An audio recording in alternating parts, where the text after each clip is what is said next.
सभी श्रेष्ठीजन महानुभावों को सादर जय जिनेन्द्र।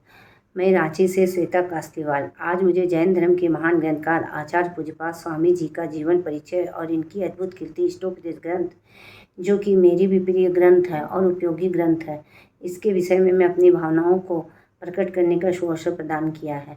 धन्य आचार्य पूज्यपाद स्वामी जी, जो जन जन के कल्याण के लिए इतनी अच्छी कीर्ति हम सबको दिए हैं।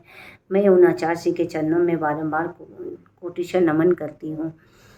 आचार्य पूज्यपाद स्वामी जी का जन्म कर्नाटक के एक ब्राह्मण परिवार में ईस्वी सन की 6वीं शताब्दी में हुई थी। इनकी माता का नाम श्रीदेवी और पिताजी का नाम श्री माधव भट्ट जी था। इनका मूल नाम देवनंदी जी था। सांप के मुंह में मेढक को दबा हुआ देखकर इनमें वैराग्य की भावना जागृत हो गई और इन्होंने दीक्षा ले ली तथा कठोर तप साधना और संयम के बल पर जैन धर्म के महान आचार्यों में अपना स्थान बनाया।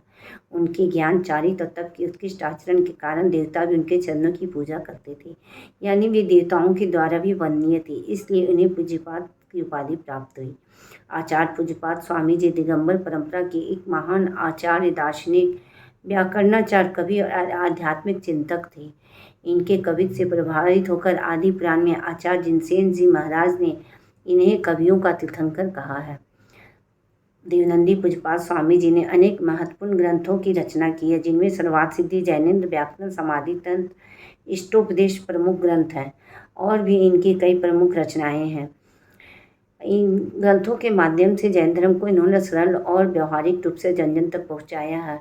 ये था आचार्य श्री का जीवन परिचय। अब मैं इनकी महान कीर्ति इष्टोपदेश ग्रंथ के महत्व पर प्रकाश डालना चाहूँगी। यस्य स्वयं स्वभावतिरभावे कृतस्न कर्मणा तस्मै संज्ञान रूपाय नमोस्तु परमात्मने, नमोस्तु परमात्मने, नमोस्तु परमात्मने।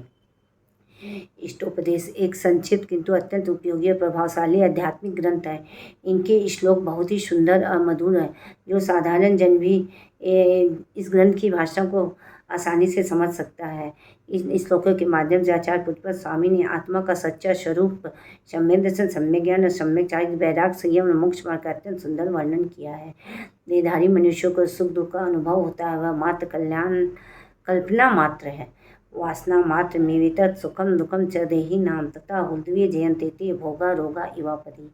और भी अच्छे उदाहरणों के माध्यम से आचार्य श्री देवनंदी पूज्यपाद स्वामी जी ने यह संदेश दिया है कि मनुष्य बाहरी सुखों में नहीं, बल्कि अपने आत्म स्वरूप को पहचान कर वास्तविक आनंद और सुख को प्राप्त कर सकता है। अपने चारों कसायों तथा पापों से दूर रहने तथा आत्मशुद्धि की शिक्षा भी इस ग्रंथ से मिलती है।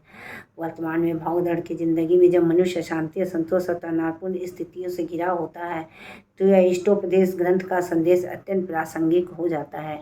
संसार की विभिन्न परिस्थितियाँ और संयोग और वियोग का उदाहरण देकर कहते हैं कि दिग्दिशव्य खगा एत्य सम वसंती नगे नगे स्व स्वकार वसादंती देशे दीक्षु प्रगे प्रगे।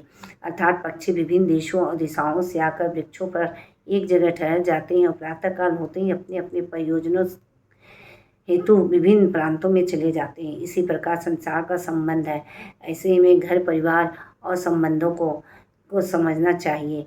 तो आइए हम सब आचार्य के ज्ञान तप साधना के माध्यम से उनके आदर्शों को और संदेशों को जीवन में अंगीकार करें और अपने जीवन को सार्थक बनाएं तथा आत्म कल्याण करें। इसी पवित्र भावना के साथ मैं अपनी वाणी को विराम देती हूँ। आचार्य श्री पूज्यपाद स्वामी जी के चरणों में पुनः नमोस्तु नमोस्तु नमोस्तु। सभी को सादर जय जय।